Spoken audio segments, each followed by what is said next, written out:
Senhor, em nome de Jesus Cristo, nós louvamos o Teu nome, te engrandecemos porque o Senhor nos dá mais uma oportunidade de estudarmos a Tua santa palavra com liberdade. Pedimos que o Teu Espírito ilumine o nosso entendimento para que compreendamos o Salmo, para que apliquemos o Salmo em nossa vida cristã, Senhor. E assim o Teu nome seja engrandecido e glorificado por meio das nossas vidas. Nós pedimos o Teu apoio, o Teu auxílio, a Tua graça, em nome de Jesus Cristo, e já te agradecemos. Amém e amém. Então vamos abrir a nossa Bíblia no Salmo 24. Salmo 24. Lembrando que essa aula 7 da série O Livro dos Louvores. Salmo 24. Conhecido salmo. Muitos amam o Salmo 24. Um salmo pequeno que tem apenas 10 versos.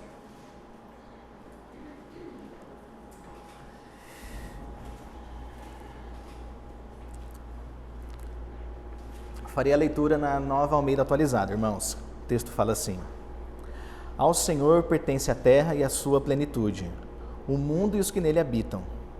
Porque ele fundou-a sobre os mares e sobre as correntes a estabeleceu. Quem subirá ao monte do Senhor? Quem há de permanecer no seu santo lugar? O que é limpo de mãos e puro de coração, que não entrega a sua alma à falsidade, nem faz juramentos com a intenção de enganar. Este receberá do Senhor a bênção e a justiça do Deus da sua salvação. Esta é a geração dos que o buscam, dos que buscam a face do Deus de Jacó.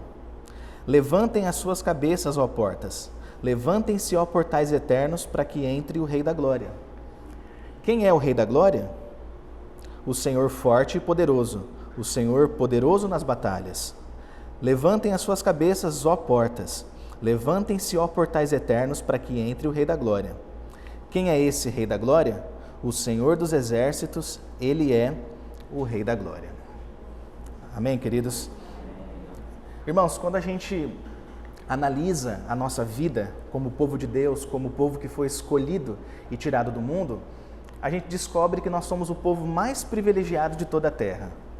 Nós fomos salvos pelo Senhor, chamados por Ele, tirados do mundo, fomos justificados, estamos sendo santificados e haveremos de ser glorificados pelo Senhor. Essa é uma promessa que Ele fez ao povo que Ele escolheu e ao povo que Ele tirou do mundo. Então somos o povo mais privilegiado de toda a terra. Porém, nós sabemos que junto com privilégios tem também as responsabilidades ou os deveres.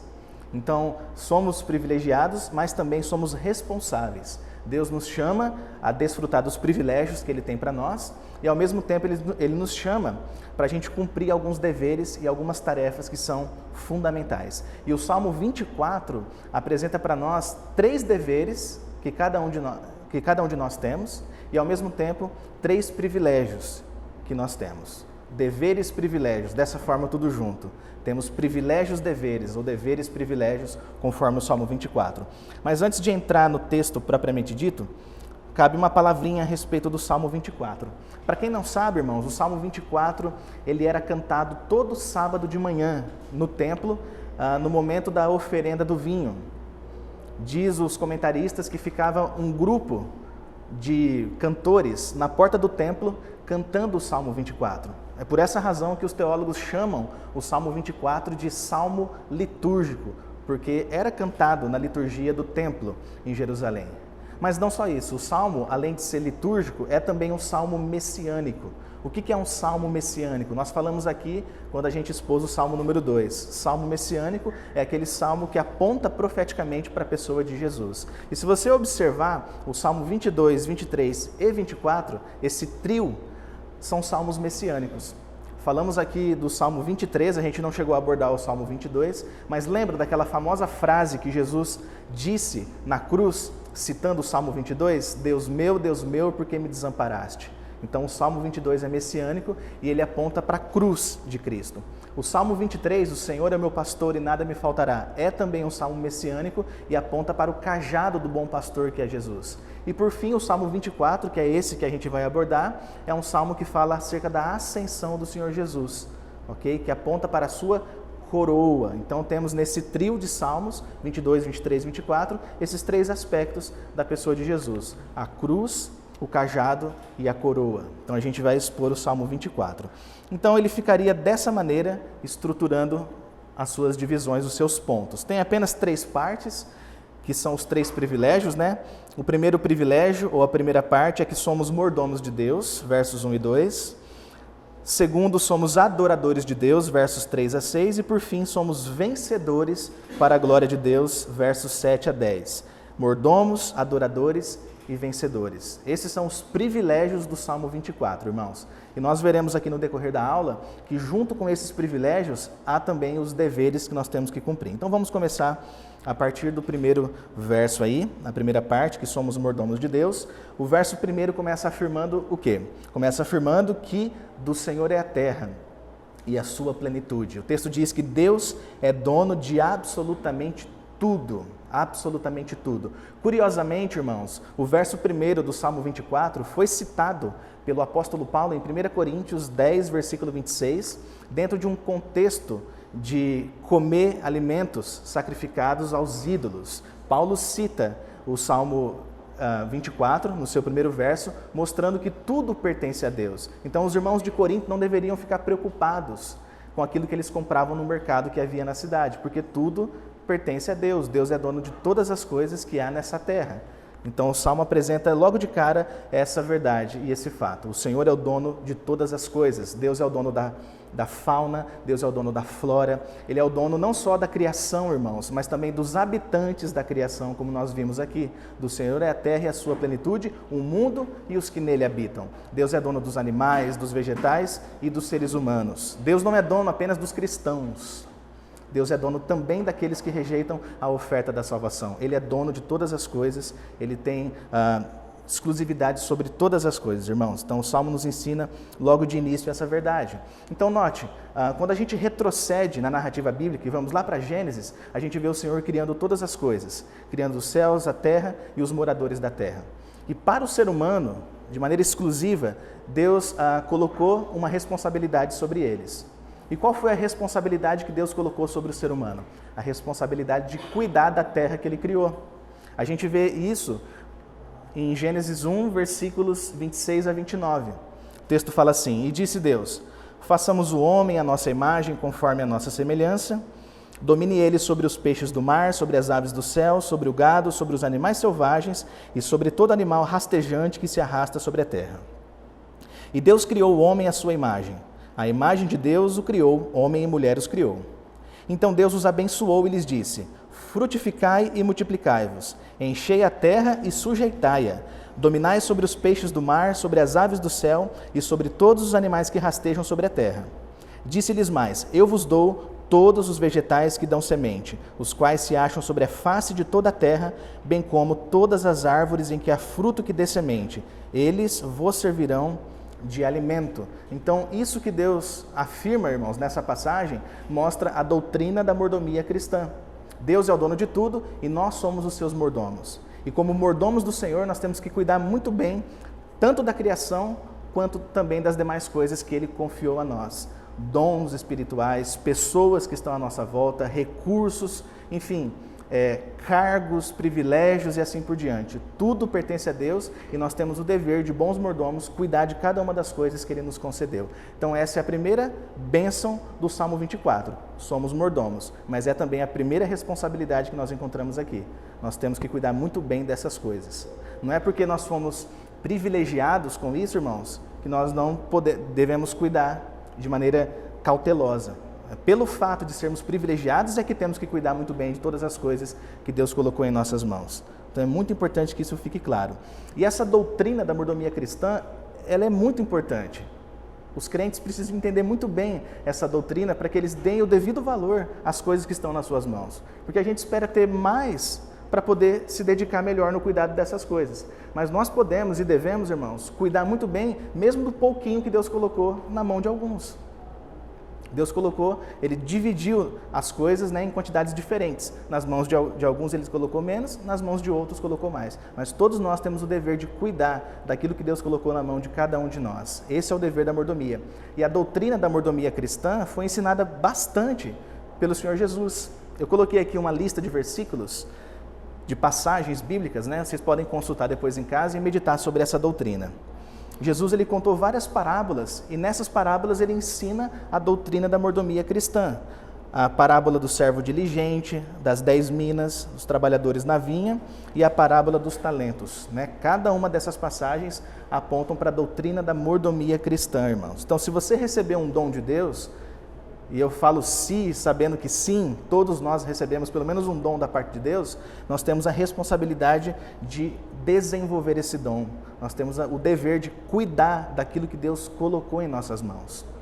Seja um dom espiritual, como eu disse, seja outras coisas, enfim, tudo que temos vem do Senhor e tudo que temos deve ser muito bem cuidado e muito bem administrado para a glória do Senhor e para o bem daqueles que estão à nossa volta, que estão nos rodeando, irmãos. Pedro falou a respeito disso também, olha só que interessante. 1 Pedro 4,10 ele disse: servi uns aos outros conforme o dom que cada um recebeu, como bons administradores ou despenseiros. E a palavra grega que aparece aqui é essa que vocês estão vendo entre colchetes aqui, a palavra oikonomos, administradores da multiforme graça de Deus. Então temos esse dever e essa responsabilidade de administrar muito bem os dons que o Senhor nos deu, servindo as pessoas que estão à nossa volta, irmãos. Essa é a doutrina da mordomia cristã. Essa é a doutrina da mordomia. E a gente está cansado já de ouvir a respeito disso. Por que que Deus nos deu dons espirituais? Não foi para mim, mas foi para o meu próximo. Deus colocou em mim dons para que eu sirva as pessoas à minha volta. E colocou dons nas pessoas para que elas sirvam umas às outras também. Essa é a doutrina da mordomia cristã, irmãos. E é muito mais do que pensar no ambiente eclesiástico, quando se fala de mordomia. É muito mais do que isso, né? A mordomia cristã vai abarcar todas as áreas da sociedade. O cuidado para com a ecologia, no trabalho, enfim. É muito mais abrangente do que se restringir apenas à igreja. É muito mais do que isso a doutrina da mordomia cristã, irmãos.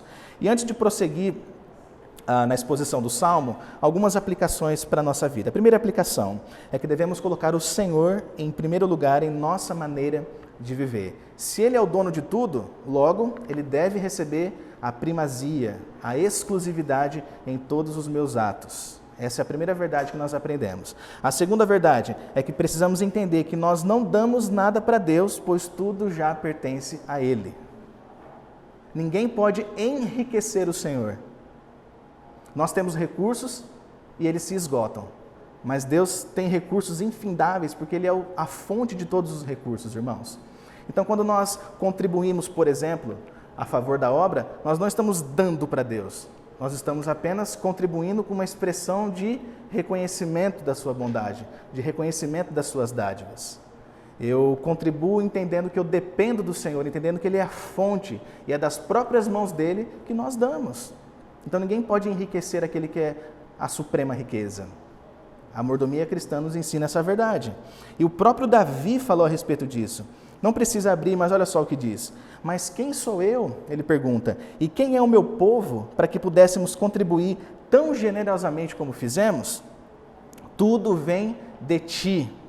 E nós apenas te demos o que vem das tuas mãos. Então ninguém enriquece o Senhor, ninguém abençoa Deus. Porque Deus é a fonte de todas as bênçãos. Contribuímos entendendo isso. Dependemos dEle e nós é quem precisamos dEle. E aquilo que nós ofertamos vem das mãos do próprio Deus, irmãos. Essa é a segunda verdade. E a terceira verdade, nessa primeira parte do Salmo, é que tudo aquilo que nós possuímos, dons, bens, posições, nos foi dado temporariamente. E a palavra temporariamente faz toda a diferença aqui. Por que você tem o que você tem? Por que Deus colocou esse trabalho que você tem nas suas mãos? Por que Deus dotou você com esses dons que você sabe que você tem? Não foi de maneira permanente, mas Deus colocou essas coisas de maneira temporária, porque um dia nós haveremos de prestar contas dessas coisas para Ele. Deus me deu tanto, então eu devolvo, multiplico esse tanto que Ele colocou nas minhas mãos e devolvo para Ele em glória, em reconhecimento de que Ele é o dono de todas as coisas. Então tudo que temos, irmãos, é temporário. E pensar que tudo é temporário nos ajuda a administrar fielmente os recursos de Deus. Porque quem pensa que tem o que tem de maneira permanente, não vai se preocupar em prestar contas ao Senhor. Mas tudo que temos é emprestado, um dia haveremos de devolver para o Senhor. A segunda parte do Salmo e o segundo privilégio que nós temos como povo de Deus é que somos adoradores de Deus. Versos 3 até o verso de número 6. Então nós vimos que do Senhor é a terra e a sua plenitude. Ele é dono de tudo e de todos. Aí note que no verso 3 o salmista faz dois questionamentos, para ser mais exato. Ele lança duas perguntas para a gente refletir a respeito delas. A primeira é: quem subirá no Monte Santo do Senhor? E a segunda pergunta: quem poderá permanecer no seu santo lugar? Em outras palavras, irmãos, que tipo de adorador pode se aproximar da presença santa e gloriosa de Deus? Que tipo de adorador Deus quer em sua presença? Você já fez essa pergunta para si mesmo? Que tipo de adoração Deus quer receber de mim? Que tipo de adorador Deus quer que eu seja? É isso que o salmista está perguntando. Que tipo de adorador Deus vai receber na sua presença? No verso 4, nós encontramos a resposta para essas duas perguntas.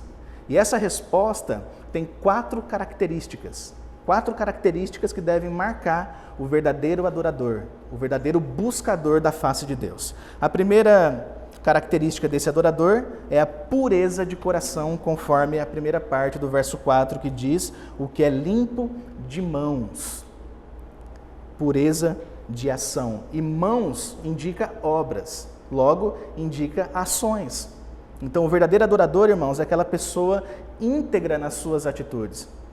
É aquela pessoa que honra o nome do Senhor com as obras que pratica, que glorifica o nome de Deus com as atitudes que toma no dia a dia. Essa é a primeira característica do adorador. Ele glorifica a Deus não só na igreja, porque aqui é tranquilo, suave, percebeu? Fácil. Mas ele glorifica o Senhor fora do ambiente eclesiástico. Ele honra o Senhor com as suas atitudes dentro de casa, no trabalho, na faculdade, no comércio, dentro do supermercado, em todos os lugares onde ele pisa os seus pés. Essa é a primeira marca. Deus recebe a nossa adoração, irmãos, não só aqui dentro, mas lá fora principalmente, porque lá fora nós somos embaixadores de Cristo. Nós estamos representando o Senhor por meio das nossas palavras e por meio das nossas obras. Então essa é a primeira marca do adorador que Deus recebe. O adorador que é puro de ação. Segundo, o adorador que é puro de desejo. E aqui a gente vai um pouco mais a fundo. Porque uma coisa é você fazer boas obras. E outra coisa é você ter a motivação correta ao fazer essas boas obras.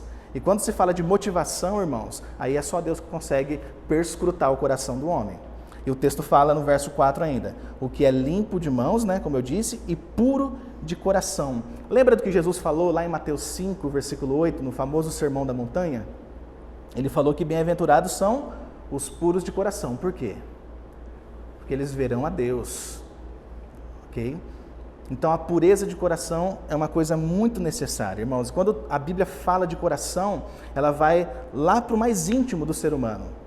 O coração aponta para a sede das emoções, a sede dos pensamentos e da vontade da pessoa. É o mais íntimo do ser humano. E sabemos que o nosso coração não é confiável. Jeremias falou a respeito disso em Jeremias 17, versículo 9. O coração do homem é enganoso. Na verdade, ele diz que é mais enganoso do que todas as coisas, e depois ele conclui com uma afirmação ainda mais intensa. Desesperadamente corrupto, ele fala. Em Marcos capítulo 7, versículos 2 e 23, Jesus apresenta uma lista de coisas que fluem do coração do homem caído. E quais são essas coisas? Adultério, homicídio e tantas coisas ruins. Então o coração do homem, após a queda, se tornou uma fonte de mal. O coração não é um lugar confiável, queridos. Mas quando nós recebemos o Senhor como Senhor e Salvador, quando cremos em Jesus como o Senhor da nossa vida, o nosso coração é transformado. O Espírito regenera o nosso coração, tira-o de pedra, põe-o de carne no lugar, um coração que teme aos preceitos e mandamentos do Senhor. Então esse coração começa a ser orientado pela voz do Espírito Santo, orientado pela palavra do Senhor. Então é muito importante, porque a partir de agora, que nós cremos no Senhor, nós podemos ter desejos puros, desejos que glorificam o nome do Senhor. E é esse tipo de adorador que Deus recebe, aquele que é puro nas ações, mas é puro também no seu desejo e nas suas motivações. Porque só Deus conhece o nosso coração no mais profundo, queridos. Terceiro Terceira característica que eu achei muito interessante, que o salmista coloca aqui, que é a adoração ao único Deus. O verdadeiro adorador é aquele que adora um só Deus, o único Deus verdadeiro, que é o nosso Deus. Olha só o que diz o texto. Que não entrega sua alma à falsidade. A palavra falsidade, ela vai aparecer nessa versão aqui que a gente leu, né? Que eu li aqui para os irmãos, que é a Nova Almeida Atualizada. A Almeida Corrigida Fiel traz a palavra vaidade. E tanto falsidade quanto vaidade aponta para a idolatria, irmãos. Os ídolos são vãos, os ídolos são falsos. É inútil adorar os ídolos. Então, o verdadeiro adorador adora um Deus verdadeiro. O verdadeiro adorador diz não para a idolatria. Ele não coloca ídolos dentro de si. E um ídolo pode ser tanto uma coisa de barro como uma coisa abstrata, uma coisa mental. O povo de Deus tem que tomar cuidado com relação a isso, para que o seu coração não fique dividido entre dois senhores. Jesus falou a respeito disso, né? O dinheiro, por exemplo, pode ser um Deus entronizado no coração do homem, quando esse homem não coloca o Senhor como primazia na sua vida. A W. Tozer, ele disse uma frase muito interessante, muito profunda e verdadeira. Ele disse: um ídolo na mente é tão ofensivo a Deus quanto um ídolo na mão. É ou não é verdade, queridos? Um ídolo pode ser ofensivo tanto na mão quanto na mente. E nós gostamos de crucificar os católicos, né? Pela idolatria deles, e tem que ser criticado mesmo pela idolatria. Mas, por outro lado, há evangélicos que também praticam idolatria, ainda que não tenha na mão um objeto de barro. Idolatra coisas na sua mente. E isso pode ser tantas e tantas coisas, pode ser dinheiro, pode ser pessoas, pode ser conceitos, pode ser tantas e tantas e tantas coisas. Então, o verdadeiro adorador é aquele que não carrega ídolos, seja de barro ou ídolos mentais, mas adora o único Deus verdadeiro. Ele não entrega o seu coração a outros senhores. E a quarta característica do verdadeiro adorador que Deus recebe na sua presença é o adorador que tem lábios verdadeiros. Olha que interessante o verso 4, na última parte do verso, nem faz juramentos com a intenção de enganar. E aqui, irmãos, o versículo se refere a todo tipo de hipocrisia, a todo tipo de mentira e a todo tipo de difamação. O texto condena todas essas coisas. Já percebeu que a língua é uma das armas mais perigosas que nós temos? Você pode abençoar ou amaldiçoar uma pessoa. Você pode encorajar ou desencorajar uma pessoa. Você pode construir ou destruir uma pessoa por meio da sua língua, por meio das palavras que você utiliza. E o próprio Jesus falou que a nossa língua, os nossos lábios e palavras revelam o estado espiritual do nosso coração, porque a boca fala do que está cheio o coração. Então, irmãos, a gente nem sempre consegue saber o que está no coração das pessoas. Mas cedo ou tarde a pessoa acaba revelando o que está no seu coração por meio do que ela fala ou por meio do que ela digita nas redes sociais, não é verdade? Então a Bíblia é preciosa porque ela revela todas as coisas mesmo. Então tomemos cuidado, porque a nossa boca não pode ser uma arma de destruição. O Benjamin Franklin disse que o animal mais perigoso que existe, ele tem a sua toca, a sua casinha atrás dos dentes. E ele se referia à língua. Sem dúvida, a língua pode ser um animal mortífero. A Bíblia fala a respeito disso em Tiago. Ela usa, inclusive, adjetivos fortes para falar a respeito da língua. Compara ela ao fogo do inferno e tantas coisas. E a língua faz um inferno mesmo na vida das pessoas, né? Quando mal usada e mal utilizada. Olha só o que diz Tiago 3, 8 a 11. A língua ninguém é capaz de domar. É mal incontido, cheio de veneno mortal. Com ela bendizemos o Senhor e Pai. Também com ela amaldiçoamos as pessoas criadas à semelhança de Deus. Olha que contradição.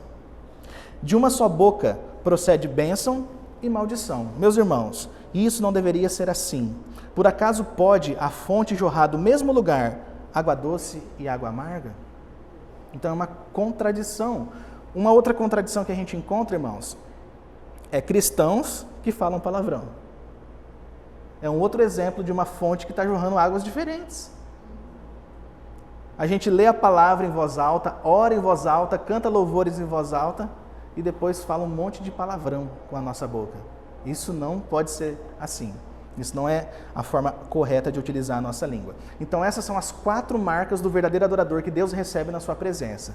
Ele tem ação pura, desejo puro, lábios puros e o terceiro, que eu mencionei anteriormente, deixa eu voltar aqui, e adoração ao único Deus. É um adorador monoteísta, adora um só Deus, um único Deus verdadeiro.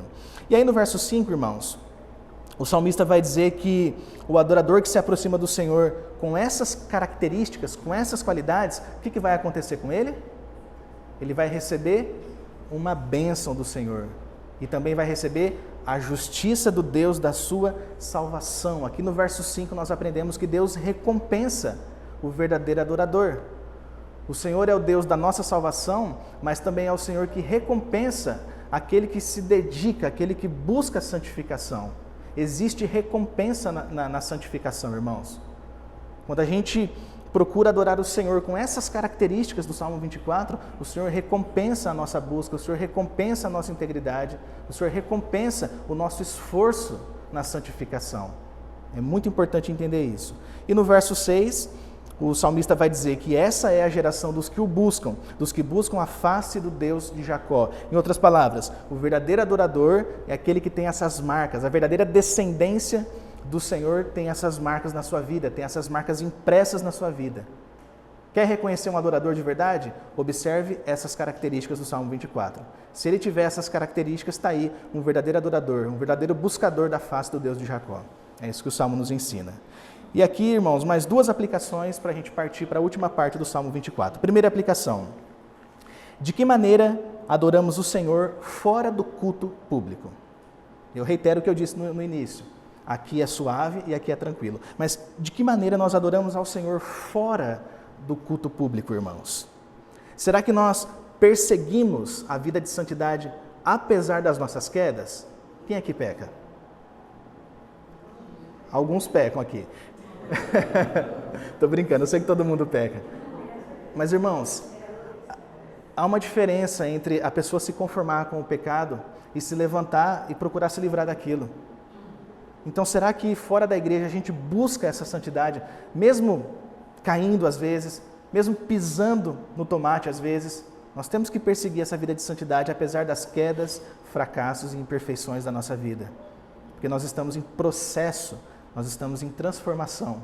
Deus está em obras e nós somos essa construção que Deus está edificando. E a nossa busca por santidade é genuína ou é uma busca misturada com vanglória? Como eu disse, buscar a santidade diz respeito a atitudes, a ações puras. Mas e a motivação ao buscar a santidade? Será que ela está sendo pura também? Ou será que nós estamos buscando a santidade só para que as pessoas olhem para nós e falem assim: olha só que homem piedoso, olha só que irmã piedosa, que irmã dedicada? Tem que se perguntar, irmãos, a respeito disso. Porque muitos estão fazendo a obra, tendo atitudes religiosas, mas o coração está cheio de vanglória. O Novo Testamento mostra como os fariseus eram desse tipo. Roupas diferentes, práticas diferentes de todos, mas por dentro era sepulcro caiado, por dentro havia morte e putrefação. E Jesus condenou veementemente esses homens. Então temos que tomar cuidado com isso, buscar a santidade, mas não motivado por vanglória, não para que olhem para nós e comecem a despejar vários elogios. Segundo, o que falamos a respeito do próximo em nossas conversas pessoais? Porque o adorador não usa a sua boca para difamar. O adorador não usa a sua boca para destruir as pessoas. Então, de que maneira nós usamos a nossa língua? O que falamos a respeito dos nossos irmãos, a respeito dos nossos familiares, a respeito das pessoas, ainda que não seja do nosso círculo de relacionamento, o que nós falamos das pessoas que estão aí ocupando cargos de autoridade, por exemplo? O que falamos do presidente? O que falamos das demais pessoas? O que falamos dos professores? Já percebeu que as pessoas gostam de reclamar, irmãos? Parece que é um hábito, e é de fato um hábito pecaminoso. Quando a pessoa abre a boca, é uma murmuração que vem. Pode perceber, seja na fila da lotérica, ainda bem que com o aplicativo não precisa mais ficar frequentando fila, né, de lotérica, já paga os boletos tudo pelo aplicativo que é mais rápido, evita muitos dissabores. Mas já ficou na fila da lotérica e puxou assunto com alguém? A primeira coisa que a pessoa geralmente fala é o quê? Olha o tamanho dessa fila, não anda. Ou ela vai reclamar a respeito de alguma outra coisa. Então as pessoas são rápidas em reclamar. Isso é muito complicado, isso é muito negativo. Ficar perto de gente assim é ruim, irmãos. Mas voltando a falar das pessoas, será que nós temos prazer em ficar enfatizando a queda dos outros? Em ficar enfatizando o pecado das pessoas? Tem gente que tem prazer nisso. Será que o nosso coração se agita, se empolga em ouvir uma fofoca? Tem gente que não aguenta. Se alguém fala assim, olha, tem um bafo para te contar. A pessoa não consegue. Ela já quer ligar, já quer mandar mensagem, quer saber o que está acontecendo. Porque o coração se agita para saber a respeito da fofoca. Isso é perigoso, irmãos. Isso não é bacana. Então temos que vigiar o nosso coração com relação a isso. Nós temos que aprender a enfatizar as qualidades das pessoas também. Os acertos das pessoas, não só os erros. É claro que o pecado tem que ser mencionado, tem que ser corrigido e tudo mais. Mas, ora, as pessoas também acertam, não é verdade? A vida das pessoas não é 100% de erro. Elas tomam atitudes que glorificam ao Senhor. Elas tomam atitudes que abençoam as demais. E isso deve ser enfatizado, porque ao fazer isso você estimula e encoraja a pessoa a continuar fazendo isso. Temos que tomar cuidado com os exageros, irmãos. Terceira e última parte aqui do Salmo 24. Além de adoradores e mordomos, somos vencedores para a glória de Deus. E aqui eu vou destacar o verso 7 e o verso 9, porque é uma repetição. Esses dois versos falam praticamente a mesma coisa. Levantem as suas cabeças, ó portas. Levantem-se, ó portais eternos, para que entre o Rei da Glória. Levantem as suas cabeças, ó portas. Levantem-se, ó portais eternos, para que entre o Rei da Glória. Então Davi aqui, irmãos, ele fala das portas da cidade que foram levantadas quando a arca foi trazida de volta. Quando a procissão se aproximava da cidade com a arca, essas palavras aqui foram pronunciadas. Levantai, ó portas, as vossas cabeças, porque a arca está voltando, a arca está entrando para a cidade. E sabemos que a arca é símbolo do quê? Da presença de Deus. Por isso que o texto diz, para que entre o Rei da Glória, simbolizado na arca da aliança. Então, originalmente, é isso que o texto significa. Essas palavras foram ditas por ocasião desse episódio, desse acontecimento da arca entrando para a cidade. Mas, por outro lado, irmãos, existe um sentido profético nessas palavras também. Como eu disse, o Salmo 24 é messiânico porque ele aponta para a ascensão de Jesus Cristo. Então, o que aconteceu? O Rei da Glória, que é Jesus Cristo, ele deixou a glória. Ele encarnou como homem. Ele expiou, ele pagou o preço pelos nossos pecados, ele morreu em nosso lugar. Depois disso, ele ressuscitou corporalmente dos mortos, num corpo glorificado. Ainda permaneceu durante 40 dias aqui na terra com os discípulos. E após esse tempo, ele foi assunto, ou ele ascendeu aos céus à direita do trono de Deus. E quando Jesus ascendeu aos céus, essas palavras aqui apontam para esse episódio da ascensão. Levantai, ó portas, as vossas cabeças, ou seja, abram-se os portais celestiais, porque o Rei está voltando. Voltando vitorioso sobre a morte, voltando vitorioso sobre os pecados da humanidade. Então, profeticamente, esse texto aponta para a ascensão do Senhor Jesus. E para encerrar, queridos, quais são os atributos desse Rei da Glória que o texto menciona? Quais são as qualidades do Rei da Glória, que é Jesus Cristo, conforme o Salmo 24? O verso 8 e o verso 10 vai responder essa pergunta para nós. Quem é o Rei da Glória? O Senhor forte e poderoso, o Senhor poderoso nas batalhas. Quem é esse Rei da Glória? O Senhor dos exércitos, ele é o Rei da Glória. E aqui o texto termina com 3 atributos do Rei da Glória. Ele é forte, ele é poderoso e ele é glorioso. Ele é forte porque ele nunca nos deixará na mão. Ele é poderoso porque ele vencerá por nós todas as batalhas. E ele é glorioso porque a sua beleza e o seu encanto jamais acabam. Esse é o Rei da Glória, irmãos, a quem devemos dedicar todo o nosso louvor, toda a nossa vida e toda a nossa dedicação. Recapitulando então tudo que foi falado nessa aula de hoje. Quais são as 3 características, deveres, ou os 3 privilégios, deveres do povo de Deus? Somos mordomos de Deus, somos adoradores de Deus e somos vencedores para a glória de Deus. Amém? Gostaria de orar nessa hora com os irmãos.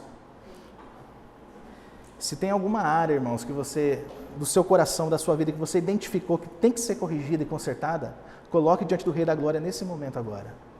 Talvez seja algum problema relacionado à língua ou à motivação, mas coloque diante dele, que o Rei da Glória é poderoso para nos transformar. Senhor, nós louvamos o teu nome Nós te bendizemos, porque o Senhor nos deu um novo coração e o Senhor hoje nos chama a glorificar o teu nome por meio das nossas vidas, por meio dos recursos e dons que o Senhor colocou em nós. Ó Deus, que em nós estejam impressas as características que foram elencadas aqui durante a aula. Que haja em nós pureza de ação, pureza de desejo, adoração ao único Deus verdadeiro e lábios verdadeiros. Que o Senhor nos capacite a sermos adoradores que glorifiquem e agradem o teu nome de verdade. E assim como Jesus venceu a morte e voltou aos céus, nós aguardamos que Ele volte à terra novamente para buscar o seu povo. Essa é a esperança da igreja, essa é a nossa esperança, Senhor. Nós te bendizemos eternamente, oramos em nome de Jesus, o Rei da Glória. Amém e amém.